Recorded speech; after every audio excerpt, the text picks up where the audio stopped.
700 workers at the GM plant who lost their jobs in Oshawa. They can tell them about investment that is left. They're sitting around the dinner table wondering how they're going to pay their bills while GM announces $4 billion of new investment south of the border.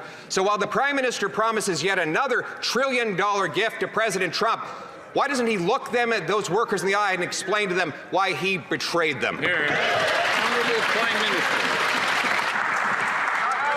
Mr. Speaker, what this government is doing for the auto sector is an unprecedented investment in the Canadian auto sector.